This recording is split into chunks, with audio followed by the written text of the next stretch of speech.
The water didn't spill, it fell with intent.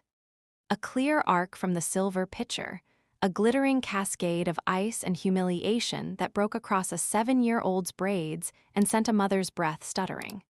For one suspended second, the dining room went quiet enough to hear Eden's shocked inhale and the clatter of a spoon slipping from Malik's fingers.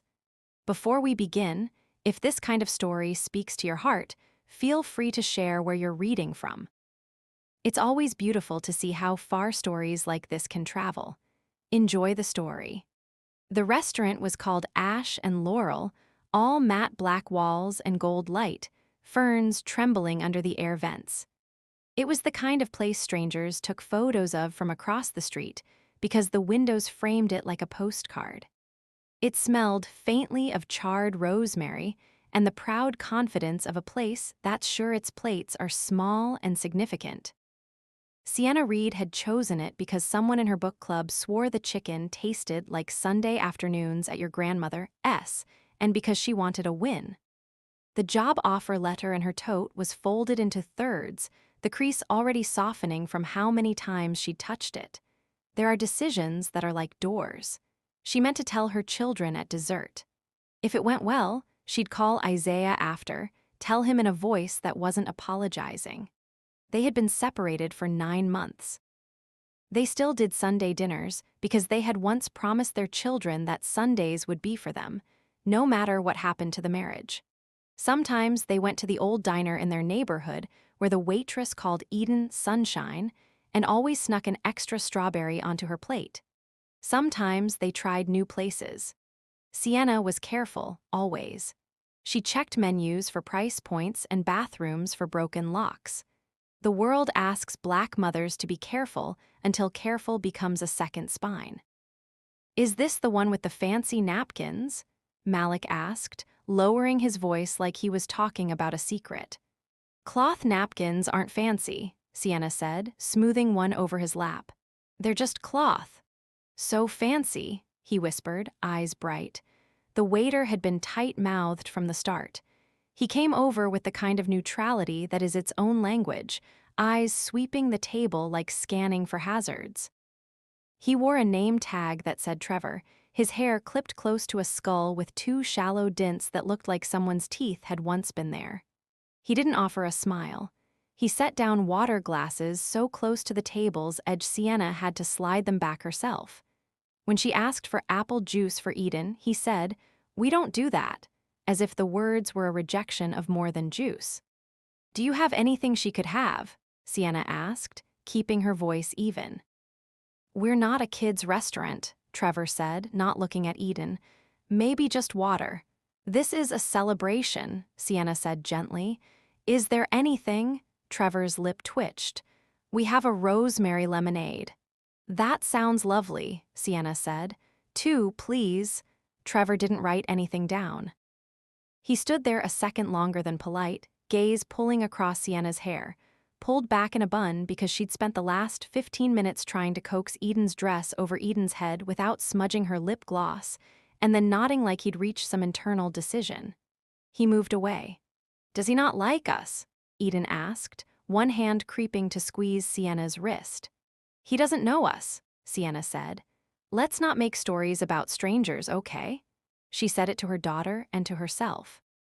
There was a time, years ago, when she'd learned to not make stories about Isaiah's late nights, to trust the future both of them kept sketching in pencil.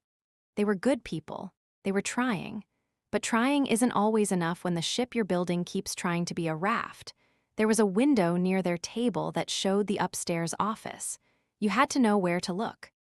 Behind the smoked glass, someone sat with his hands folded over his phone like it was a prayer. He wore a suit that fit him. He wasn't supposed to be there. He had told himself that a dozen times. He was supposed to be home tonight, lying on the rug with a basketball game buzzing in the background while he tried to figure out how to tell the truth to the people he loved.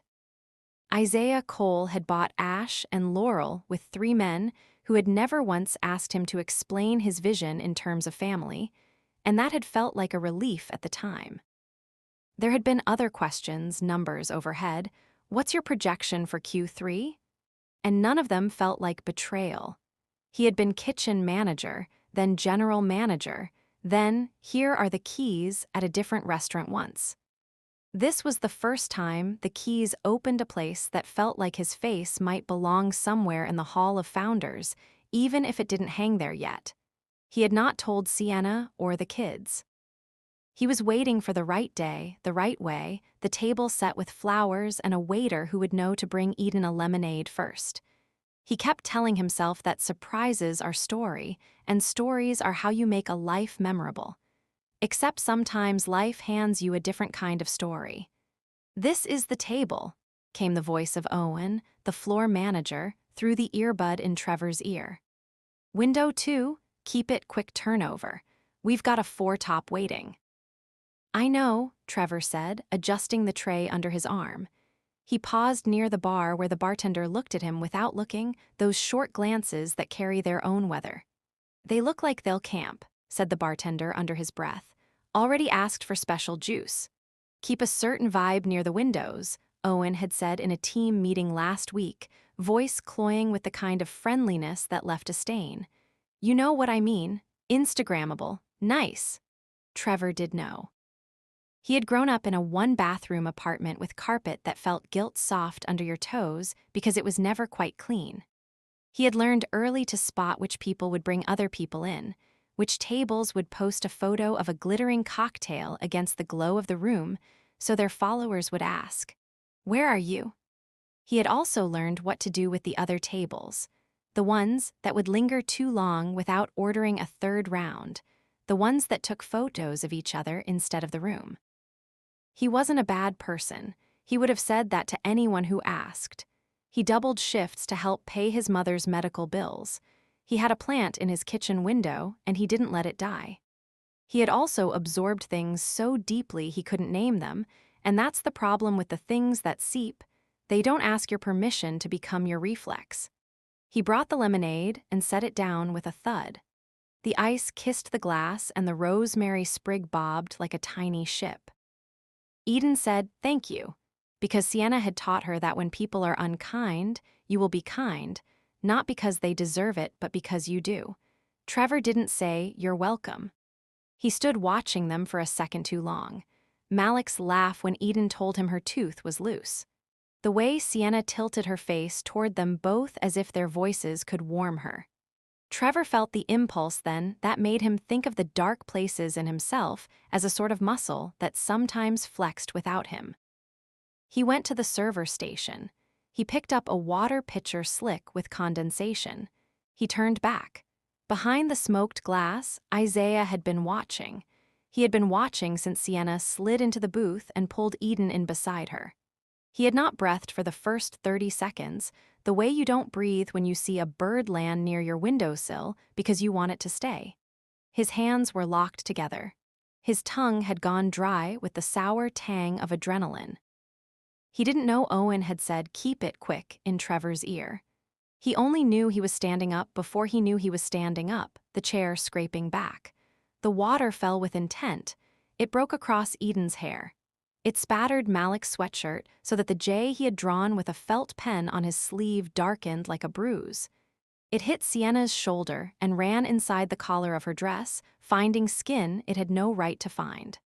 Ice skittered under plates. A gasp rose from the table behind them like the intake of a mouth before a scream. "Oops," Trevor said. He didn't say it like an apology. He said it like a jurisdiction, like paperwork for a stain he fully meant to make. Sienna stared at the wet world. The sound of the restaurant, forks clinking, someone laughing too loud near the bar, the kitchen expelling a hiss of heat as the double doors swung open, faded under a rush like sea. She had been embarrassed before. She had been overlooked, underheard, told at work her passion was a liability, mistaken by a security guard for someone who didn't belong in the conference room. Still, she couldn't remember the last time humiliation made her hands go numb. Trevor blinked and lifted the pitcher again. "Stop," said Isaiah's voice, booming and unfamiliar to the people in the room and the person speaking it. "Put it down." Trevor looked up, surprised. The man rushing across the floor didn't look like a stranger. He looked like someone with the authority to tell him to put something down. "Sir," Trevor said, huffing a laugh that tried to tug the room back into his power. They were reaching. It was an accident. Isaiah reached the table and reached Eden at the same time. His hands were out, empty. Never touch someone's child unless asked, he'd always believed. This time, he couldn't help the way his fingers hovered over Eden's wet hair, his eyes on the water clinging to her eyelashes. "Baby," he said, voice soft, and only then did Eden look up and realize that Daddy was here. Her mouth trembled. "It's okay, it's okay." Sienna looked up at him, shock rippling into something else when she took in the suit and the earbud she hadn't seen before. "Isaiah?" she asked. "Come with me," he said to Sienna, to the kids, to the moment. He took off his jacket without thinking and draped it around Eden's shoulders, then pulled a linen napkin off a nearby table with a nod of apology to the people sitting there, and used it to dab at Malik's sleeve. "Owen," he said into the air, into the earbud that was suddenly on his own shoulder, though he didn't remember putting it on. "Stop the floor." Owen stalled in the middle of the dining room, eyes on the owner who had just unghosted himself in front of 100 eyes. "We're not pausing service," Owen began. "Stop the floor," Isaiah said again, quieter but it landed harder. The servers halted like a choreographed mistake. The kitchen doors flapped and then settled. The hum of the bar quieted as if someone had told the ice machine to hold its breath. "What are you doing?" Sienna asked, her voice disbelieving. She kept one hand on Eden's shoulder. She did not step toward Isaiah. She did not step away. Isaiah turned to Trevor. He had known this would happen in some form, he just imagined it wrong. He had envisioned superstar resolution, the kind you see in videos where someone stands up and says a sentence so good you want to frame it. He had not prepared for the part where fury would make his stomach feel like it had been braided and pulled tight, where the sight of his daughter dripping in a room he had built would make his vision tunnel. "What's your name?" he asked, even though the name tag told him. "Trevor," Trevor said.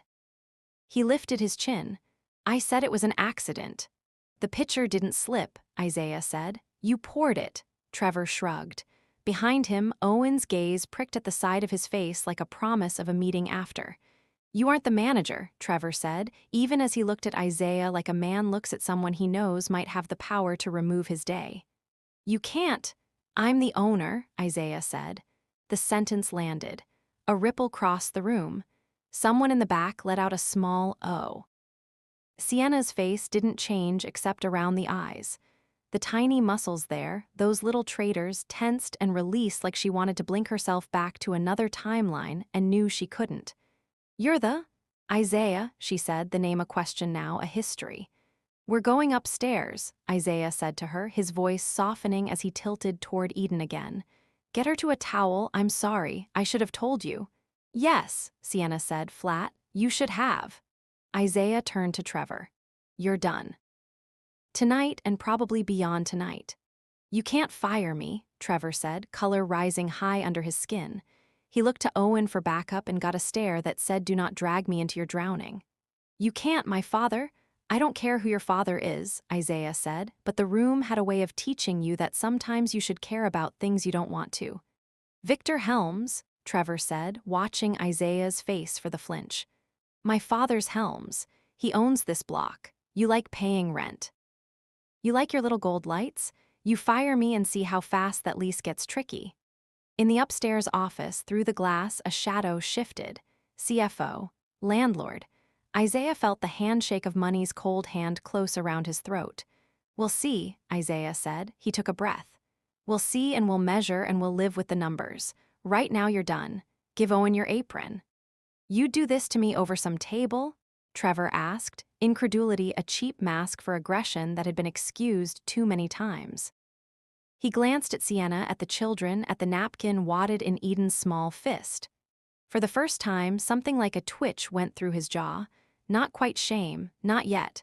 "Go," Isaiah said. Trevor went. He didn't throw his apron. He didn't make a scene. He placed it on the corner of the bar like an offering, then he walked out. The door hissed behind him, a snake closing its mouth. Upstairs, the office didn't feel like a conference room anymore. It felt like a confession box. The door closed. Isaiah pulled towels from a small cabinet and handed them to Sienna, who took them because Eden was damp and cold, and a mother's hands know what to do even when her heart is a fist. "Baby," Sienna murmured, kneeling to pat Eden's shoulders dry. "Did it scare you?" "I was," Eden began, voice tight. "It was cold." "I'm so sorry," Isaiah said. He took a step closer and made himself stop. Sienna's eyes flashed toward him like a sewer grate, deep, dangerous, not to be stepped on lightly. "You own this restaurant?" Sienna asked. She said the words like she needed to hear them aloud to believe them. "How long?" "9 months," he said. "9 months," she repeated. "The length of a baby." "I was going to tell you," he said. "I've been waiting for the right time," she finished, a bitter smile that had never looked right on her face. "Isaiah," she inhaled hard enough to lift her shoulders. "And what just happened? Was this place built to do that?" "No," he said quickly. "God, no, never." He turned to Owen, who had followed them in and now hovered with managerial worry that smelled like a man trying to keep his job. "What is going on with the front of house guidance? Did I?" "You said to keep the windows aspirational," Owen said. "You said we wanted an Instagram-friendly curb appeal. You were clear we needed to curate." "I never," Isaiah began. He stopped. He saw it, the email with its bullet points. "We need to be attentive to the aesthetic. We need the vibe to be aspirational." Words he had typed fast with a mouthful of ambition, not thinking about whose aspirations he was curating for. He saw his own fingerprints on the weapon that had just been used. "I didn't mean that," he said to Sienna. I meant the plants should look fresh and the plates should be arranged." "The plants look fresh," Sienna said, something in her breaking that sounded too much like a laugh. "They look great." "Mom," Malik said, peering over the towel.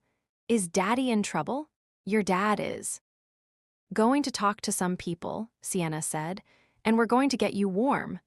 "Let me help," Isaiah said. "You can help," Sienna said, meeting his eyes. "By sitting down and listening." He sat. He didn't look at his phone. He didn't look at the glass. He looked at his family. And then, because the truth has a way of rotting if you leave it in the mouth too long, he said something he had not planned to say at all. "I invited you here," he said. "I asked you to come tonight to this place because I wanted to see. I wanted to see how they treated you when I wasn't on the floor. Not just you, I've been asking friends quietly to come in without me.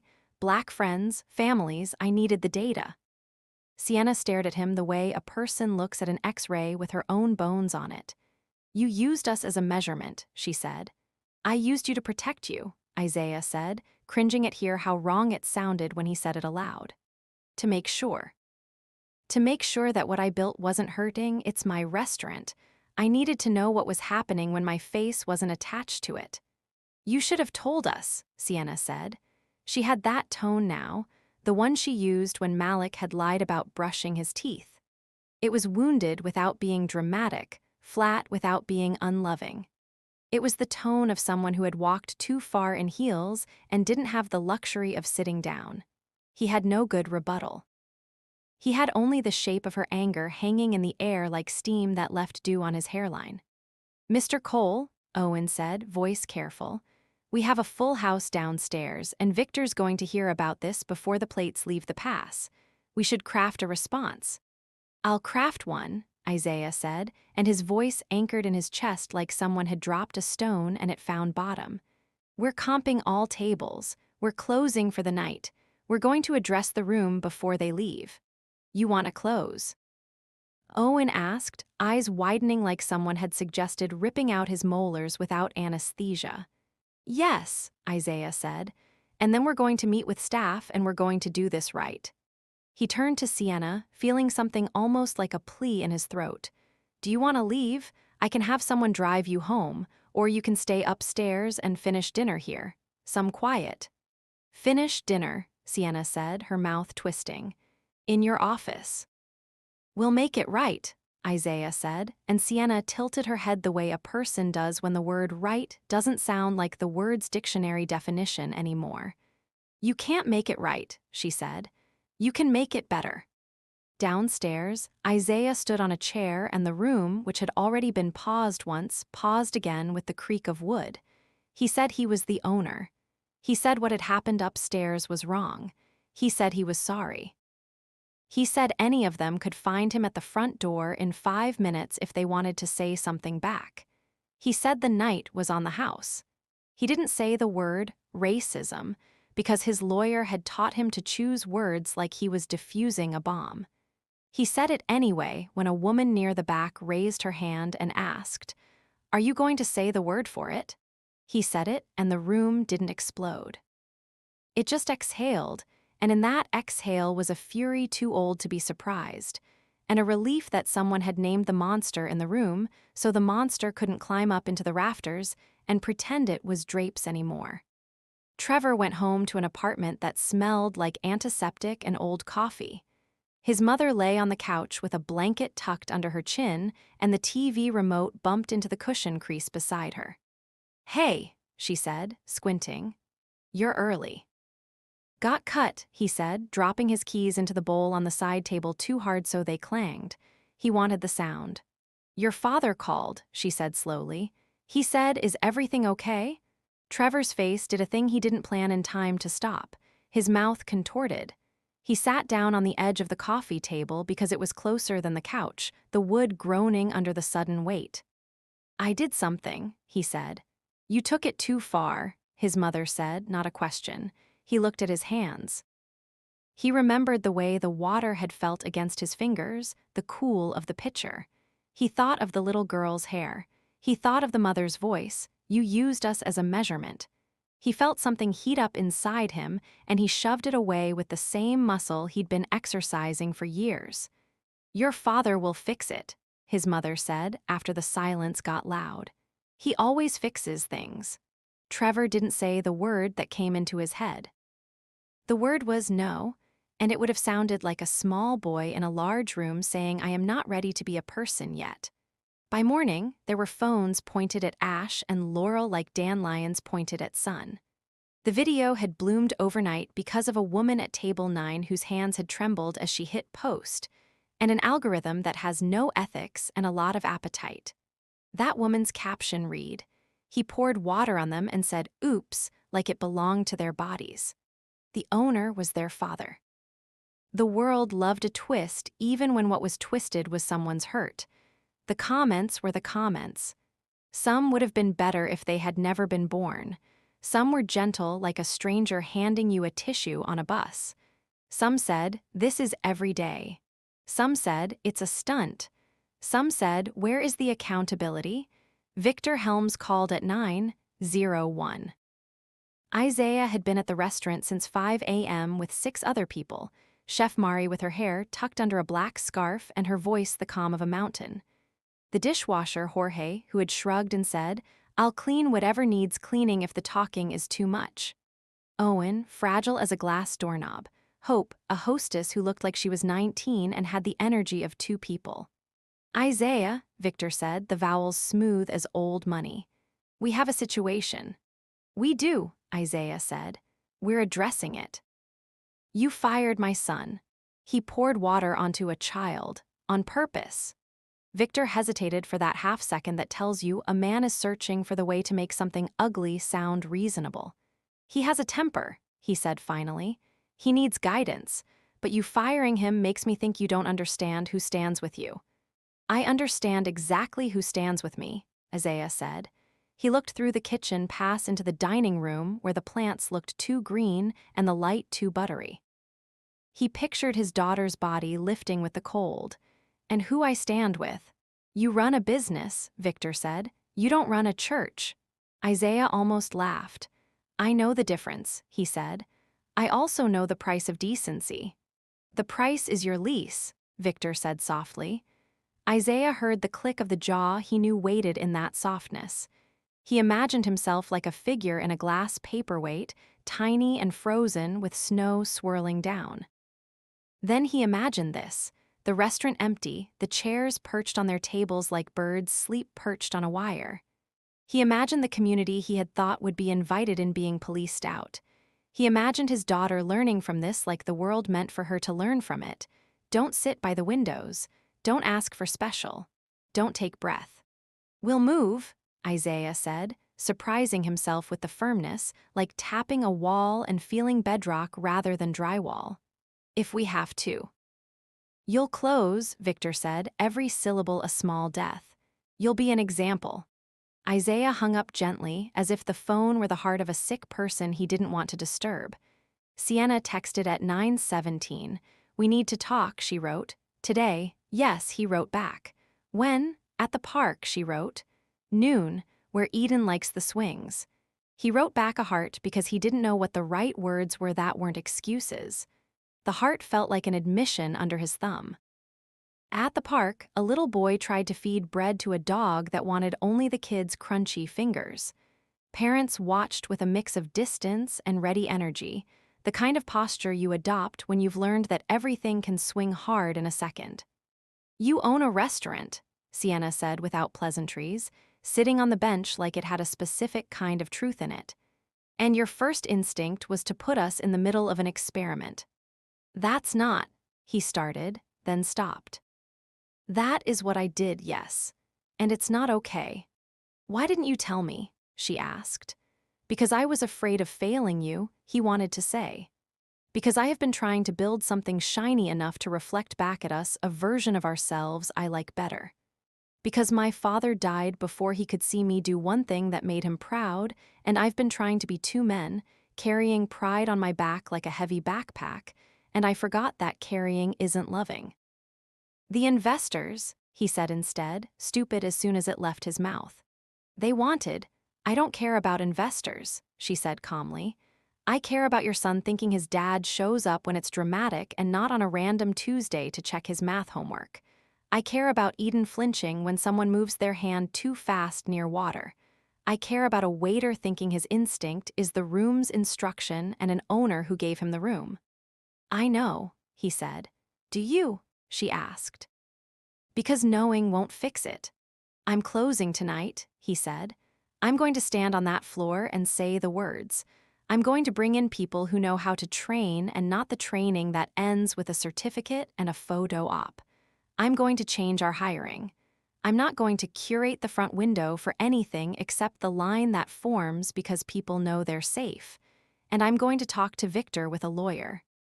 Good, she said. She pushed off from the bench and followed Eden with her eyes as Eden pumped the swing higher, the chains squealing like an old radio. But this is bigger than your restaurant. I know, he said again. And it's personal, she said, pressing the word into the space between them like a thumb into dough. And I don't know if we'll make it back to the same house.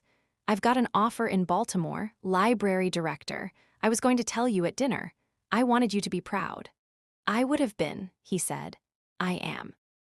I'll be, she looked at him and smiled, sad and sturdy. We'll make the plan the kids need. Maybe the love we have can be a different shape than the one we thought. He felt the inside of him tilt on its axis and settle into a new alignment. I'll support you, he said, and meant it. The meeting with staff happened that afternoon. It wasn't neat. The dishwasher said, "We knew this," and wiped his hands on his apron like he could scrub off the truth. Hope cried. Owen cried, then got defensive, then cried again. Chef Mari stepped in when voices started to ride over each other. This is not a place with two sides, she said. It's a place with a disease. We'll call it and then we'll treat it. Isaiah listened more than he spoke. He wrote down everything people said, even when it made his own name hurt on the page. He set dates for training led by a Black-owned firm that specialized in dismantling the things you don't see. He created a policy that said windows were for everyone and not for anyone to police, a policy that said any staff member who saw something could halt service without fear, an emergency brake installed as standard. He raised wages because money is power and respect is not a tip jar. Trevor didn't come back. That night, Isaiah's inbox filled with a lawyer's letter that was polite the way someone can be polite with a blade under their jacket. Victor's name threaded through it like a small threat. Isaiah forwarded it to his own lawyer with a note, "Let's go." At 6 p.m., he stood on a chair again. He could have recorded a video. He could have posted a statement written by someone whose job it is to make the world read easier. He chose to say it out loud to his own city. "My name is Isaiah Cole," he said. "I own Ash and Laurel. I am a black man. I say that because this place has been branded in ways that made me easier to ignore. Last night, a member of our staff poured water on a little girl. He did it on purpose. He did it because of what he saw, not because of what was in the way. I'm not going to couch this in words that make it softer. We're closed tonight because I don't want to feed anyone until we can be sure we won't feed this. We'll be back with doors that are truer, not perfect. Truer." Chef Mari stood behind him with arms folded, her presence a pillar. Hope pressed napkins into people's hands at the front door. The room didn't applaud. It breathed around him. People took their coins of grief and set them down gently in a place where someone might count them. They did get sued. Social media cooled and then flared up again when a blogger posted an old photo of the Ash and Laurel window, a shot with 4 white girls in velvet topped off with a caption about girlhood. "Curated," someone wrote in the comments, and the word tasted worse now. They lost their lease. Victor made good on his quiet threat, and the landlord did a thing with a clause Isaiah's lawyer had warned him about 9 months ago when the hope was louder than the caution. "I'm sorry," the lawyer said now, and he almost felt sorry as a person, not a profession. "We can fight. It will take time. And money. We'll fight until it makes sense to take the L," Isaiah said, "and then we'll take it." Chef Mari found them a space half a mile away with bad paint on the walls and a smell like the last restaurant had had a garlic problem. They signed a lease with a woman named Teresa who said, "I cook with my church on Sundays and I don't tolerate foolishness." And Isaiah said, "May I come to your church one day and cook?" "You may," Teresa said, "but not with an agenda." Isaiah smiled. "Only with gratitude."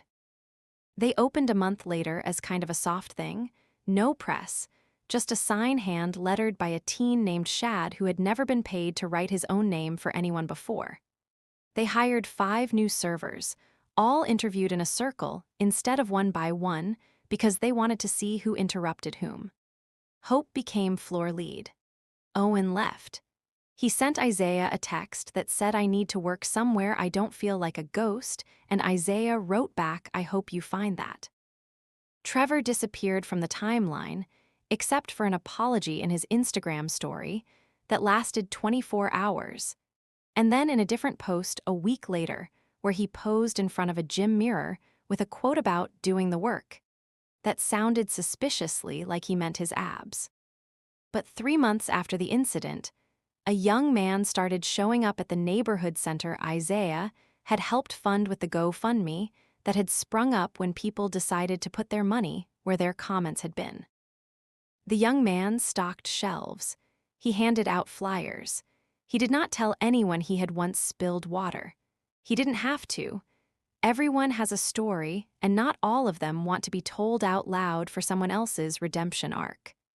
Sometimes a man can grow quietly like the invasive vine that turns into a rose when you put it in the right earth. At the opening of the new spot, Sienna came with the kids, because co-parenting had become a verb they were learning to conjugate in sentences like this, "Is what you're doing on Thursdays, and I can pick them up on Friday, and did Malik tell you he likes chess club now?" Eden ran to her father and held on like she didn't care who was watching. Malik gave him a high five that landed with that particular little boy's snap. Sienna held a bouquet of peonies that looked like clouds the color of tongues. "You did it," she said. "I did a thing," Isaiah replied. "The rest is in the doing and doing and doing." She laughed, soft. "You always did like a project," she said. "Is this one a project or a place?" "A place," he said, "and a promise." They stood in the doorway as guests filtered through. People came who had not come before, families who had once looked at the windows and thought, "I will not sit there." The first 3 tables near the glass filled with teenagers still in their basketball shorts, and a grandmother with a hat so glorious it looked like a whole jar of sunshine. and a couple whose hands found each other under the table without looking because they had been together long enough to not need to look. Chef Mari sent out a dish that tasted like the word home said sideways. The rosemary lemonade tasted less like rosemary now and more like the lemon that had been squeezed into it, because a child's lips should not pucker at an affectation. There was no water on the floor except the condensation ring under the pitcher, and the spill a baby made that her father mopped up with a napkin, smiling, before anyone could run over and make a fuss. "You're moving to Baltimore," Isaiah said to Sienna later as they stood outside under a sky that had decided to act like it was spring again after all. "I am," she said. "We found an apartment near the park with the swings. The kids are excited." "It'll be good," he said, and they both heard the sadness under the word good and didn't pretend it wasn't there. He didn't ask her to stay. He didn't even say the small, selfish thing in his chest that wanted to bargain. He knew that love lets go of the shapes it doesn't fit anymore. "Visit," she said. "We'll set a calendar. We'll do the boring logistics that make love feel like something you can live inside. It's not the story we wrote, but maybe it's a better story than staying the same and breaking." He nodded. "I'll be there on June 1st with boxes and a toolkit I'll pretend to know how to use." She grinned. "You and your Allen wrench," she said. "The kids will be thrilled to hold the flashlight while you cuss quietly." He laughed then, and it felt like a person stepping onto a new square of floor that did not creak. "I love you," he said, a fact that did not require the ask that a different version of the sentence might have. "I love you too," she said. She didn't append a but. Sometimes the but doesn't need to be said for it to exist. They hugged, and it was full without being a promise neither of them could keep. The children grew. This is what children do. Time folded itself the way it does, and Isaiah found himself in a rhythm that felt less like penance and more like a practice. He hosted a monthly night where the restaurant closed, and the dining room became a community room with folding chairs and a big pot of something someone's grandmother had taught them to make. They called it Windows Night, and they told stories about windows. Windows you have to look through, and windows you have to break. One night, an older man raised his hand and said, "When we integrate, the danger is we integrate into a house where the foundation is rot. We put our furniture in and then wonder why our couch keeps sliding." Isaiah nodded and wrote the sentence down like a prayer. He thought about the word owner and how even now it sometimes felt like putting on a jacket that had been stitched for someone else. He wore it anyway until it became his through wear, not theft. 3 years later, he saw Trevor again by accident. It was at the community center. Trevor was teaching a budgeting class to teenagers who thought they knew how to be broke but didn't yet know all the tricks. He stood there with a whiteboard and a marker that creaked, and he said, "No one ever taught me this, and I wish they had, so I'm teaching you before you have to teach yourselves." Isaiah stood in the doorway and watched. He didn't walk in.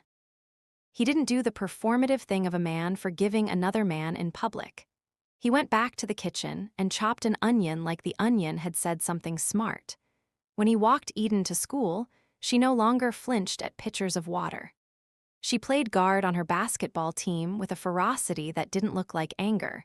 It looked like joy in movement. Malik grew into his hands and into a boy who asked for rice cookers and whose science fair project involved fermentation. He called from Baltimore after school and said, "I put kimchi in a jar and it looks like a science experiment," and Isaiah said, "All the best food looks like an accident before it's a miracle." He met someone years later, a woman who taught poetry at a middle school and had a laugh that did not hide. He told her the story on a bench under a tree because you shouldn't keep important truths in your pocket like a lint-covered candy. She listened. She told him a story of her own that involved the time she had been told to be quiet and learned that quiet is sometimes just strength wrapped in a different fabric. He held her hand, and it felt like a window sliding open in spring. If you ask him what he remembers most about the night when the water fell, he will say two things. The first is the way Eden's hair dripped onto his suit jacket, and the way her body relaxed under the towel like a small animal that decides the cave is safe again. The second is the moment he realized he had built a room that could be used as a weapon if he didn't actively build it into an embrace. The restaurant is still there. It is smaller than it first was, and it smells better. The windows are just windows now, not test, not trap. On the wall near the host's stand, there's a chalkboard with a sentence in shaky handwriting that changes every week. One week it says, "Be the place that makes people exhale." Another week it says, "Water plants and people." In the corner, if you look closely, is a small stone jar with folded papers, a place for patrons to write what they wish someone had said to them the last time they were made to feel less. The jar fills. They read them aloud at windows night. They cry. They laugh. They pass the jar and the napkins. On a Sunday that feels like most other Sundays, Sienna walks in with Eden, now older and tall, and Malik, now taller and still drawing J's on his sleeves for luck. They sit by the window without asking if they're allowed. They order lemonade. It doesn't taste like rosemary. It tastes like lemon and sugar and ice and the feeling in the body you get when someone finally treats you like you belong because you do. And when the waiter, Hope's younger cousin with a fresh wrist tattoo of a sun, brings the pitcher over, she pours carefully. And when a drop splashes over the side, she laughs and says, "Oops," the good kind of oops. The kind you say when the mistake is small and the room is big and no one's dignity is at the bottom of your glass.